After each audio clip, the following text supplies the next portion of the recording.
अब तक आपने देखा, मोहित अघोरी के कहने पर अपने पिता का कपाल अघोरी को दे दिया था। अघोरी ने उसके पिता की आत्मा को अपने बस में कर लिया था, मगर फिर पंडित जी के कारण अघोरी की पूरी साधना व्यर्थ हो गई थी और उन्होंने उसके पिताजी की आत्मा को मुक्ति दिलवाई। अब आगे करीब 7 साल बाद अब छोटा मोहित बड़ा हो गया था।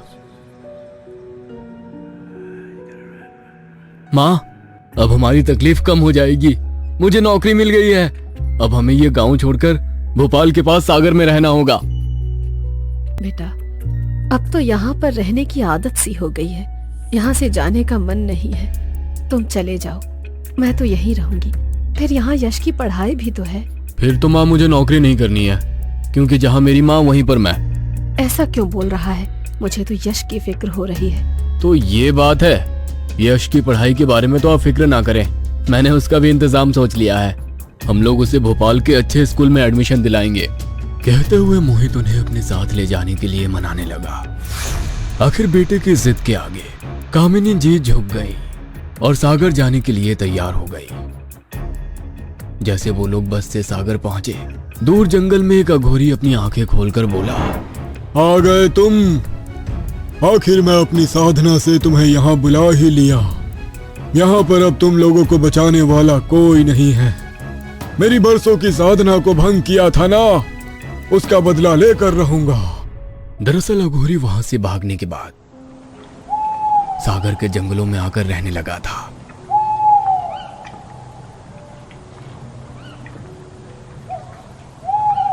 अब उसकी सिद्धियां पहले से भी कहीं गुना ज्यादा ताकतवर थी। सागर और उसके आसपास रहने वाले लोग उससे काफी डरते थे। लंबा काला लिबास, गले में नरमुंडों की माला, बड़ी बड़ी जटाएं और लगातार शैतान का स्मरण। अपने कार्यों को सिद्ध करने के लिए उसने कई सारी आत्माओं को अपने वश में कर रखा था। मोहित अपनी मां के साथ सागर में रह रहा था और छोटे भाई को भोपाल में एडमिशन करा दिया था, मगर वो इस बात से अनजान था कि उसका छोटा भाई यश अघोरी के निशाने पर है। एक रात जंगलों में अघोरी अपनी काली साधना को अंजाम दे रहा था। उसने अग्निकुंड में ढेर सारा मांस मंदिरा डाला। यह सब डालते ही अग्नि तेजी से जल उठी और कुछ देर बाद उसमें से एक साया निकलकर बाहर आया। मेरी इच्छा को पूरी करो। अघोरी के कहते ही वो साया वहां से गायब हो गया और अगले ही पल यश को लेकर वहां आ गया। यश पूरी तरह से मंत्रमुग्ध था, वो अपने होश में नहीं था। अघोरी ने उसका हाथ पकड़ा और एक झटके में उसके दाएं हाथ का अंगूठा काटकर हवन कुंड में डाल दिया और फिर उसके रक्त से खुद को तिलक लगाकर बोला, तुझे मेरा बदला लेना है, तेरे साथ अब हर वक्त मेरा गुलाम होगा। कहते हुए अघोरी ने उस साये को एक इशारा किया जो अग्नि में से निकला था। वो साया तुरंत यश के शरीर में समा गया। यश वहां से उठकर सीधा अपने घर के बाहर जाकर रुका। वह बिना रुके दरवाजा बजा रहा था। कामिनी जी ने आकर दरवाजा खोला तो सामने यश को देखकर हैरान रह गई। बेटा, इतनी रात को अकेले कैसे आया? तेरे हॉस्टल की छुट्टी कब हुई? हमें तो कोई खबर ही नहीं थी।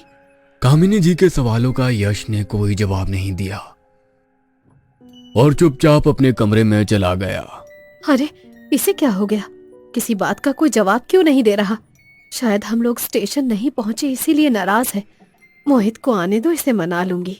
कामिनी जी किचन में अपने दोनों बच्चों की पसंद का खाना बना रही थी। तभी मोहल्ले में शोर मचने लगा। लोग अपने अपने घरों से बाहर निकल आए। क्या हुआ मिसेस सोमानी, आप शोर क्यों मचा रही हैं? मेरी बिल्ली, किसी ने मेरी पालतू बिल्ली को बहुत बुरी तरह से मार दिया और घर के आंगन में फेंक दिया। मिसेस सोनाली के कहने पर जब कामिनी जी ने उनके घर में झांक कर देखा तो पूरे आंगन में खून ही खून हो रहा था और बिल्ली की लाश छत बिछत अवस्था में पड़ी हुई थी। यह दृश्य किसी भी आम इंसान के रोंगटे खड़े कर देने वाला था। शायद कोई कुत्ता आपके घर में घुस गया होगा। मेरे शेरू के होते हुए ये पॉसिबल है क्या? कुछ तो बुरा हुआ है इसके साथ। शेरू भी डर कर कोने में चुपचाप बैठा है। कामिनी जी ज्यादा कुछ बोले बिना अपने घर में आ गई उन्हें भी बिल्ली का यूं मरना और कुत्ते का खामोश होना कुछ अजीब सा लग रहा था, मगर अपने बेटे के आने की खुशी में उन्होंने इस बात पर ध्यान नहीं दिया। मोहित ऑफिस से लौटकर सीधे अपनी मां के पास गया तो मां ने इशारे से उसे यश के आने की खबर दी। मोहित उसे सरप्राइज देने के लिए चुपचाप उसके कमरे में पहुंचा तो वहां का नजारा देखकर हैरान रह गया। यश छत से उल्टा लटका हुआ था। उसकी आंखों की जगह सफेद पुतलियां और शरीर काला था और उसके पूरे कपड़े खून से भीगे हुए थे। वह दीवार से कूदकर सीधा मोहित पर झपट पड़ा। दूसरी तरफ अघोरी अभी भी हवन कर रहा था। काल भैरव स्वाहा, भगवती कलिका स्वाहा, चंडिका स्वाहा। आज की रात उस मोहित की आखिरी रात होगी।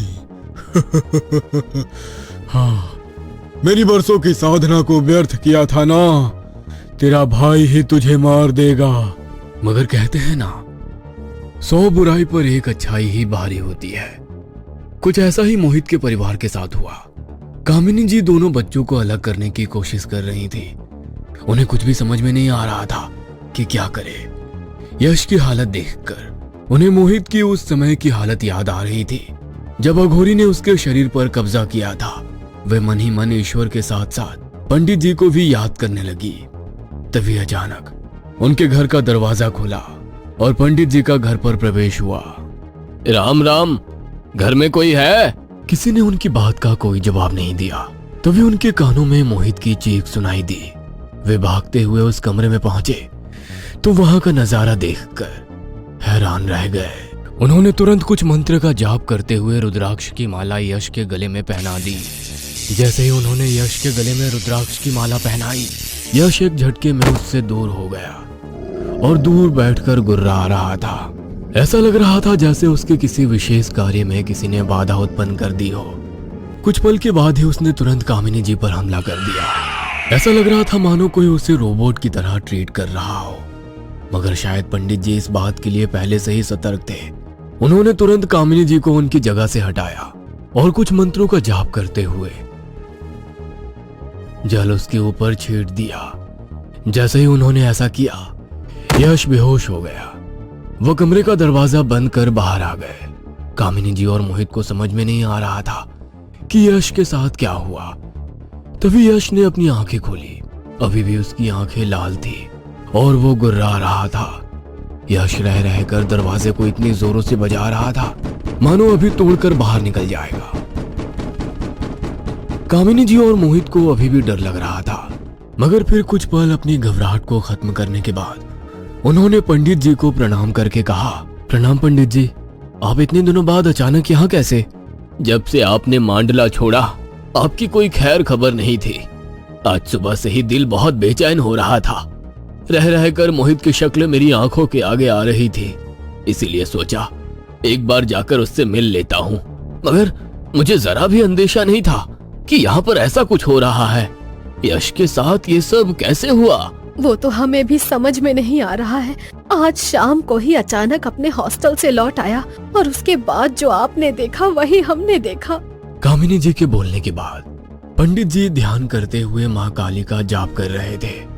अचानक ही उन्होंने आंखें खोली और गुस्से में बोले, अघोरी, तू अपनी हरकतों से बाज नहीं आएगा ना? ये सब आप क्या कह रहे हैं? अघोरी? मगर वो है कहाँ? अघोरी यहीं कहीं आसपास है और वो अभी तुम्हें मारने के लिए मारक तंत्र का प्रयोग कर रहा है।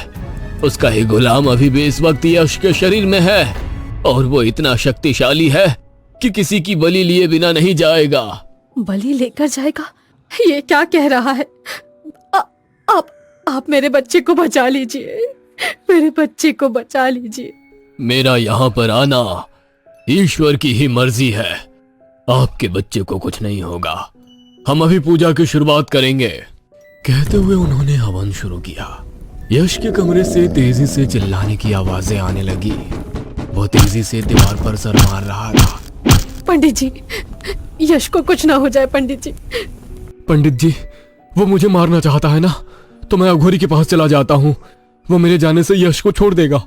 पंडित जी ने उनकी किसी भी बात का कोई जवाब नहीं दिया और उन्होंने हवन चालू रखा। जैसे ही हवन समाप्त होने को आया, यश दरवाजा तोड़कर तेजी से बाहर आया और सारे घर का सामान फेंकने लगा। उसने 2 बार मोहित को भी मारने की कोशिश की, मगर पंडित जी की सुरक्षा के कारण वो कुछ भी ना कर पाया। जैसे ही हवन समाप्त हुआ, वह हवन कुंड के सामने आकर गिर गया। उसके शरीर में से एक काला धुआं निकला और उड़कर वहां पहुंच गया जहां पर अघोरी पूजा कर रहा था। असंभव! मेरे प्रयोग को लौटाना असंभव है। इसे तो मोहित को मारना था, मगर ये क्यों वापस आ गया? वह धुआं अघोरी के आसपास घूम रहा था। अघोरी के चेहरे पर भय के निशान साफ नजर आ रहे थे। तभी उस धुएं ने एक रस्सी का आकार लिया और अघोरी के गले के आसपास लिपट गई। वो अघोरी दर्द से करा उठा। 1 मिनट में ही उसके शरीर में कोई जान नहीं बची थी। पूरा शरीर इस तरह सफेद हो गया था मानो किसी ने खून की एक एक बूंद निचोड़ ली हो। आप किसी के लिए गड्ढा खोदते हो तो पहले आप खुद ही उस गड्ढे में जाकर गिर जाते हो। इंसान को कभी किसी के बारे में बुरा नहीं सोचना चाहिए।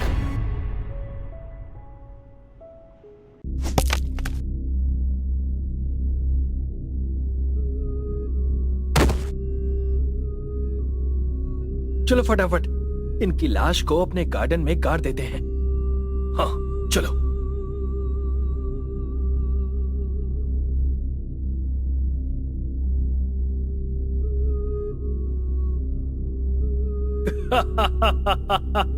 अब ये सोना हमारा है। आखिरकार अब हम इसके मालिक हैं। विनोद और मनोज ने जिसे अभी अभी मारा था वो कोई और नहीं बल्कि उनका सौतेला बाप राम प्रसाद था। उन्होंने अपने सौतेले बाप को सोने की पोटली के लिए मारा था, जो वो उनको जीते जी देने को तैयार नहीं था। उसका कहना था कि ये सोना शापित है और जब तक ये उसके साथ रहेगा तब तक वो अमीर रहेंगे और घर में खुशहाली रहेगी। पर सौतेले बेटे इस बात को सरासर झूठ समझते थे। उन्हें लगता था कि उनका सौतेला बाप उनसे नफरत करता है, इसीलिए ऐसे बहाने बना रहा है।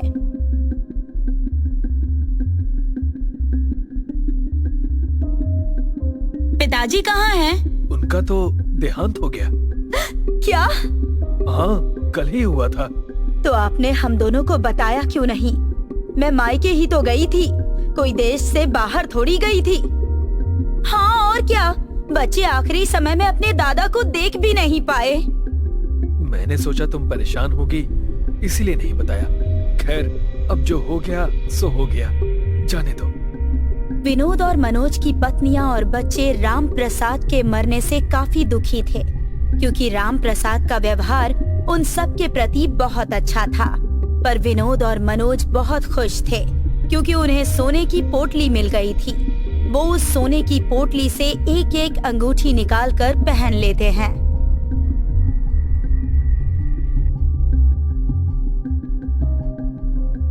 उस रात जब सब सोते हैं तो विनोद और मनोज को नींद ही नहीं आती। रात के 3 बज जाते हैं और वो लोग करवटें ही बदलते रहते हैं। तभी अचानक एक डरावनी आवाज आती है। सोना सोना सोना।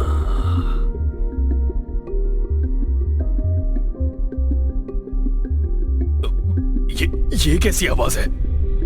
भैया ये आप क्या बोल रहे हैं? नहीं मैं इतनी रात में क्यों बोलूंगा, पता नहीं ये कैसी आवाज है। मैं तो सो ही नहीं पाया। सो तो मैं भी नहीं पा रहा हूँ। वो लोग ये बातें कर ही रहे होते हैं कि तभी वो आवाज एकदम तेज हो जाती है। सोना सोना सोना। हे भगवान ये क्या हो रहा है? ये आवाज कहाँ से आ रही है? दोनों भाई पूरे घर में और घर के बाहर देखते हैं, पर उन्हें कहीं कुछ नजर नहीं आता। अंत में वो जाकर वापस लेट जाते हैं। डर से उनके रोंगटे खड़े हो गए थे। उन्हें कुछ समझ नहीं आ रहा था। वो सोने की कोशिश कर रहे थे पर सो भी नहीं पा रहे थे और ऐसे ही करते करते सुबह हो गई।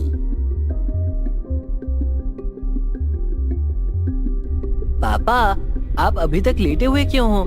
सुबह हो गई है, उठ जाओ। बेटा, मैं रात भर सो नहीं पाया। क्यों? पता नहीं। अरे दीदी, इनका भी यही हाल है। पता नहीं क्यों रात भर सो ही नहीं पाए। दिन गुजरता है और फिर रात आती है। विनोद और मनोज अपने बिस्तर पर आंखें खोले पड़े हुए थे। तभी उन्हें ऐसा लगता है कि जैसे घर में भूकंप आ रहा है। वो लोग चीखते हुए अपने बीवी बच्चों को उठाते हैं और बाहर की तरफ भागते हैं।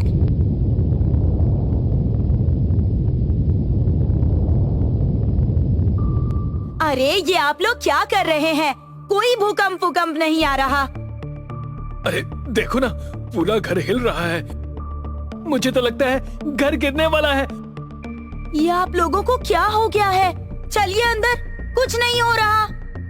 किरण और शांति जैसे तैसे विनोद और मनोज को घर के अंदर लेकर आती है। वो दोनों तो जैसे पागल से हो गए थे। बड़ी मुश्किल से वो शांत होते हैं और आखिरकार लेट जाते हैं।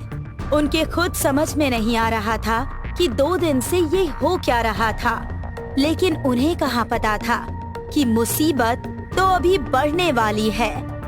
अगले दिन जब विनोद बाथरूम गया तो उसने देखा कि बाथरूम के एक कोने में एक अजीब सा दिखने वाला आदमी उसकी तरफ पीठ करके बैठा हुआ है और उसके शरीर का रंग भी इंसानी शरीर से कुछ अलग था। उसके बाल लंबे थे, सिर पर छोटे छोटे सींग थे।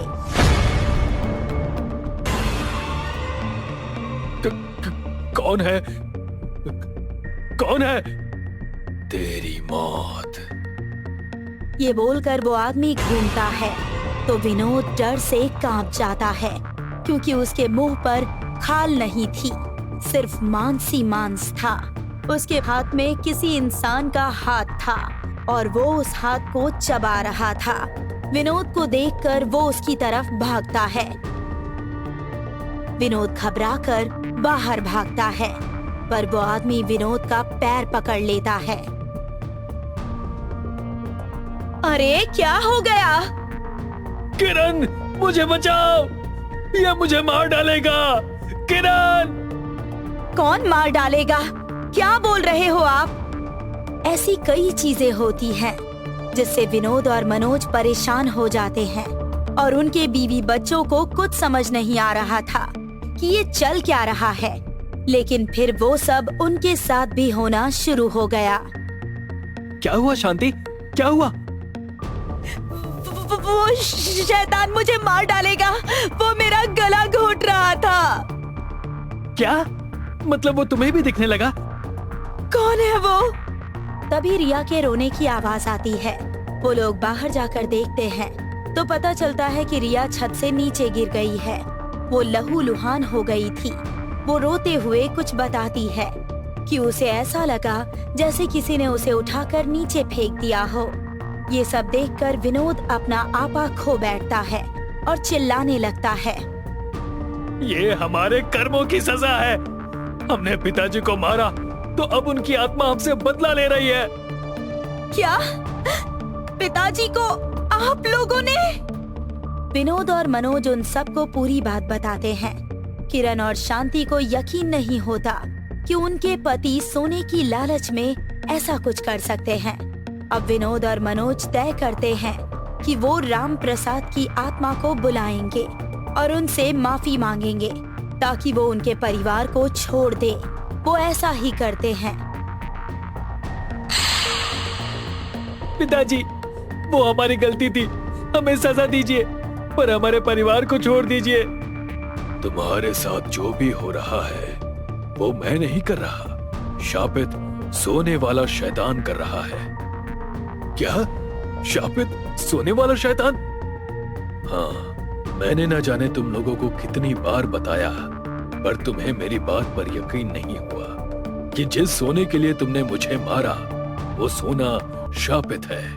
मैंने अपनी जवानी में शैतान को प्रसन्न करके ये सोने की पोटली पाई थी जो मेरे परिवार और जीवन को समृद्ध बनाती है, पर बदले में शैतान ने मेरा सोना यानी कि मेरी नींद छीन ली और साथ ही रोज मेरा खून पिया। मैंने इस परिवार को चलाने के लिए ऐसी जिंदगी जी है, पर तुमने मुझे सौतेला समझकर मार दिया। हमें माफ कर दीजिए पिताजी, पर ये शैतान अब हमारे साथ ऐसा क्यों कर रहा है? ये हमारे परिवार को क्यों मार रहा है? क्योंकि ये सोने की पोटली उस शैतान ने मुझे दी थी, वो मुझसे जुड़ी है, पर अब तुमने वो ले ली है तो वो शैतान आजाद हो गया है। वो तुम सबको मार देगा। अगर इससे तुम्हें बचना है तो उस पोटली को ले जाकर वहीं गाड़ दो जहां तुमने मेरी लाश गाड़ी है। वो शैतान तुम्हें रोकने की कोशिश करेगा, पर तुम रुकना मत। ठीक है, अभी करते हैं। विनोद और मनोज जैसे ही उस सोने की पोटली की तरफ बढ़ते हैं तो वो शैतान उनके सामने प्रकट हो जाता है। उसे देखकर वो घबरा जाते हैं, पर फिर भी आगे बढ़ते हैं। वो शैतान उन दोनों को हवा में उड़ाता है और दूर फेंक देता है, पर तब तक सोहन चुपके से जाकर वो पोटली उठा लेता है और विनोद के पास आ जाता है। विनोद उस पोटली को लेकर बाहर भागता है। मनोज भी उसके साथ जाता है। शैतान ये देखकर गुस्से से चिल्लाता है और सोहन को उड़ाकर दीवार पर दे मारता है। अपने परिवार को जिंदा देखना चाहता है तो पोटली वापस अपनी जगह पर रख दे। विनोद और मनोज उसकी बात नहीं सुनते और राम प्रसाद की कब्र खोदने लगते हैं।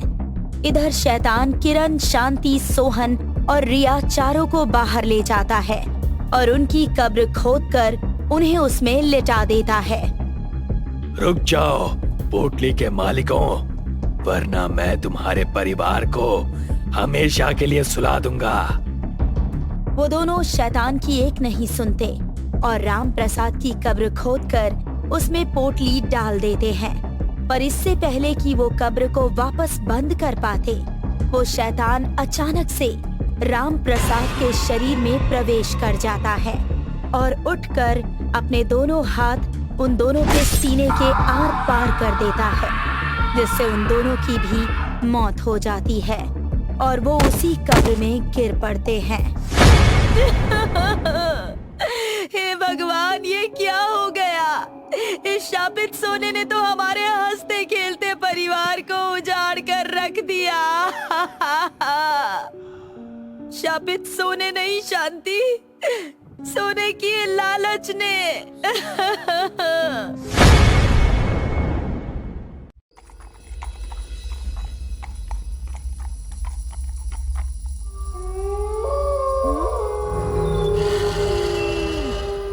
गांव वालों, मैं डाकू मंगल सिंह बोल रहा हूँ।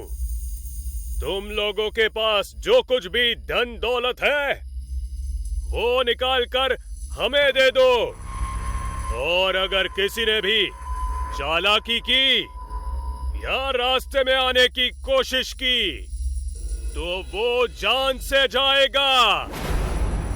सरदार, लगता है गांव वाले ऐसे नहीं निकलेंगे, हमें घुसना होगा।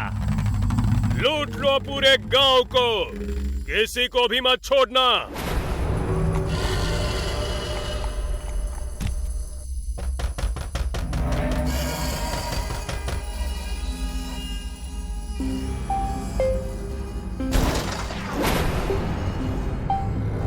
उठ, हमारे सरदार गला फाड़ रहे हैं और तू घोड़े बेचकर सो रहा है। चल उठ जा।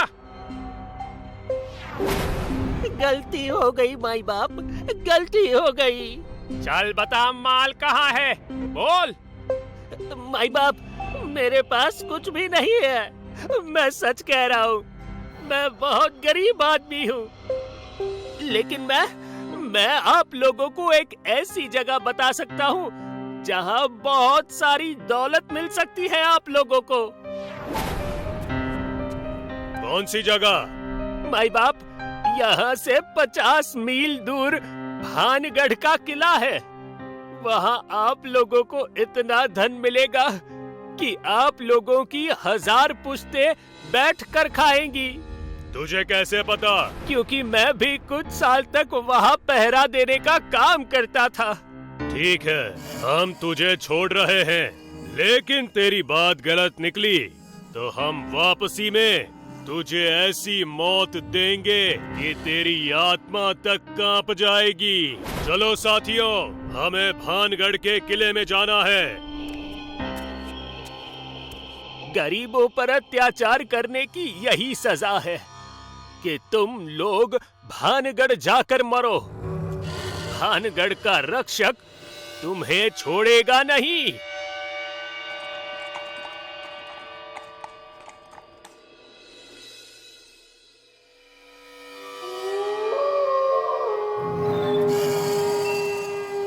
सरदार, यहाँ तो किला दिखाई ही नहीं दे रहा है और आगे रास्ता भी बंद है।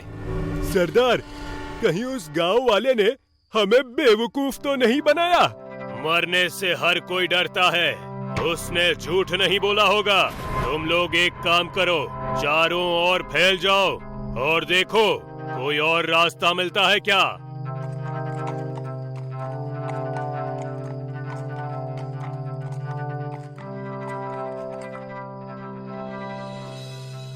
सरदार, मिल गया रास्ता।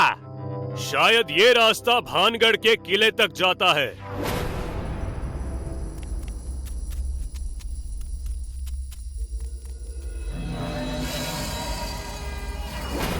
चाचा, ओ चाचा। हाँ बेटा, बोलो। चाचा, हमें भानगढ़ के किले में जाना है, उसका रास्ता यही है क्या? भानगढ़? लेकिन तुम लोग इतनी रात को वहाँ क्यों जा रहे हो? हम किले में रखे खजाने को लूटने जा रहे हैं। क्या? फिर तो तुम लोग गलत करने जा रहे हो। लौट जाओ यहाँ से। तो तू हमें रोकेगा बुड्ढे? बुड्ढे, हमें रोकने की कोशिश मत कर, वरना तेरी बची कुची जिंदगी हम छीन लेंगे। समझा कि नहीं? अब चल हट। मैं तुम लोगों को रोक नहीं रहा हूँ, बल्कि समझा रहा हूँ। अबे बुड्ढे, बोला ना चल हट। ज्यादा समझा बुझा मत, चल हट रास्ते से। ठीक है, तुम लोगों को जो करना है वो करो, जाओ। लगता है बुड्ढा डर गया।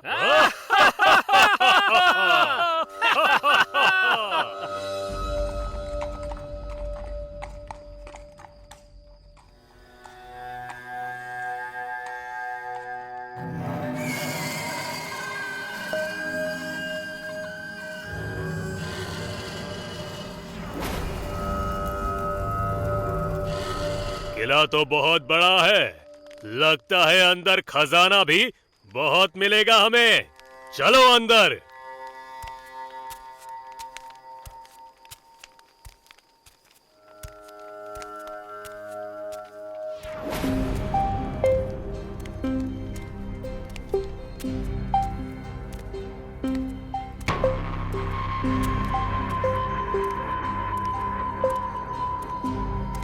सरदार, किला अंदर से भी बहुत बड़ा है, लेकिन खजाना कहाँ होगा कुछ समझ नहीं आ रहा है।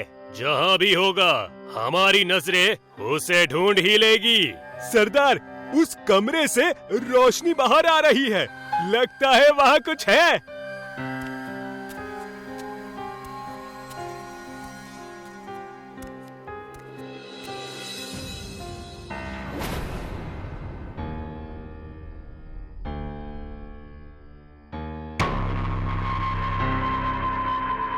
क्या बात है, दिल खुश हो गया इतना सारा खजाना देखकर।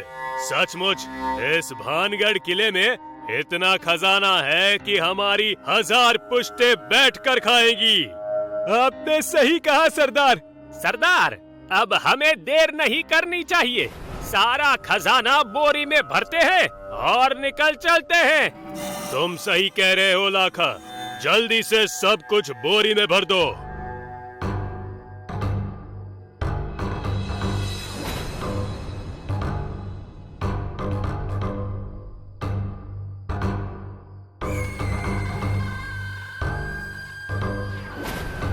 तुम लोगों ने जो किया वो गलत किया। तुम लोगों को ऐसा नहीं करना चाहिए था। तू तो वही बुड्ढा है ना जिसने हमें रास्ता बताया था। हाँ, मैं वही हूँ। मैं एक बार फिर कह रहा हूँ, वापस रख दो सारा खजाना, वापस रख दो। सुन बे बुड्ढे, हम इतनी दूर खाली हाथ वापस जाने के लिए नहीं आए हैं। हम तो खजाना लेकर ही जाएंगे। मेरे रहते तुम लोग इस किले से एक कंकड़ भी नहीं ले जा सकते। अगर तुम्हें अपनी जान प्यारी हो तो वापस चले जाओ। तू रोकेगा बुड्ढे हमें? तू है कौन? भानगढ़ का रक्षक भान सिंह हूँ मैं, भानगढ़ का रक्षक।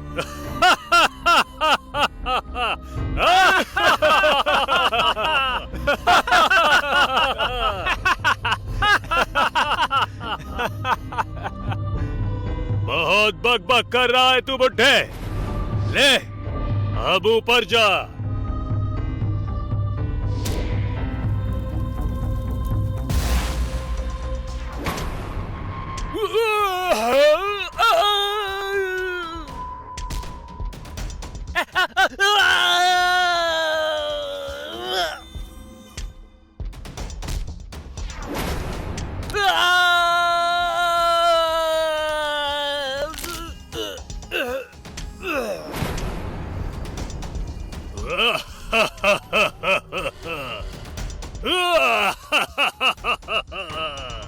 भान सिंह के रहते भानगढ़ का कोई बाल भी बांका नहीं कर सकता, क्योंकि मैं हूँ भानगढ़ का रक्षक।